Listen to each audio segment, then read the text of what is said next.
তো hello viewers, কেমন আছেন সবাই? আজকে কথা বলতে যাচ্ছি আন্ধার মুভি নিয়ে।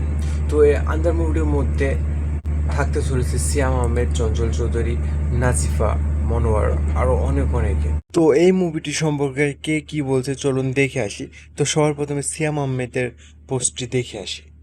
এতদিন আমরা আড়ালে কাজ করেছি, চেষ্টা করেছি একটা ছবি বানাতে যেটা আপনাদের সম্পূর্ণ নতুন এক্সপিরিয়েন্স দিবে। এখন ধীরে ধীরে সব আন্ধার থেকে আলোয় আসবো আপনাদের সামনে। তো আন্ধারের যাত্রা শুরু হতে যাচ্ছে, আপনারা সঙ্গে আছেন তো? তো এই ছিল সিয়াম আহমেদের পোস্ট। তারপরে দেখা যাক চঞ্চল চৌধুরী কী পোস্ট করেছে।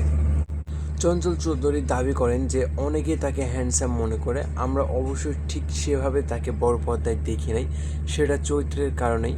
আন্ধারে যে তাকে কী রূপে দেখা যাবে, তো আন্ধারে যে কী রূপে দেখা যাবে, আপনারা কোন রূপে দেখতে যাচ্ছেন আন্ধারে চঞ্চল চৌধুরীকে? ভিলেনের চরিত্রে নাকি নায়কের চরিত্রে? অবশ্যই অবশ্যই কমেন্টে বলে যাবেন। তারপর রয়েছে সুরঙ্গর মোস্তফা মনোয়ার, যাকে তো আমরা সবাই চিনেই গেছি অলমোস্ট। বন্ধুর বউকে খেয়ে দেওয়া তার কাজ। মোস্তফা মনোয়ার সুরঙ্গ বন্ধুর বউকে দেখেছে কুনজরে, সাবাতে সুন্দর কলিককে দেখেছে কুনজরে। আন্ধারে আপনারা মনোয়ারকে কোন নজরে দেখতে চান?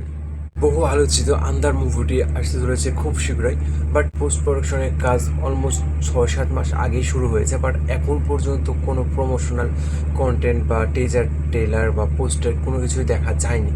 তো খুব শীঘ্রই আশা করছি দেখা যাবে। বাট রায়হান রাফির হাতে তৈরি হতে যাচ্ছে এই মাস্টারপিস সিনেমা। আর রায়হান রাফি নিজে সে বলেছে বাংলাদেশে এমন স্টোরি এবং এই এমন হিস্টোরিক্যাল মুভি কেউ তৈরি করেনি। মুভিটি হবে একটু ভৌতিক কাহিনী নিয়ে, একটু হরিবল কাহিনী। তবে মুভিটির মধ্যে থাকবে বড় বড় তারকারা এবং মুভিটির বাজেটও প্রচুর বড়। তো মুভিটি দেখতে চান কে কে অবশ্যই অবশ্যই কমেন্টে বলে যাবেন। তো এমনই নিত্য নতুন মুভি নাটক বিষয়ে আপডেট রিভিউ পেতে অবশ্যই অবশ্যই আমাদের এই সিনেমাটিক চ্যানেলটিকে সাবস্ক্রাইব করে পাশে থাকবেন। ধন্যবাদ।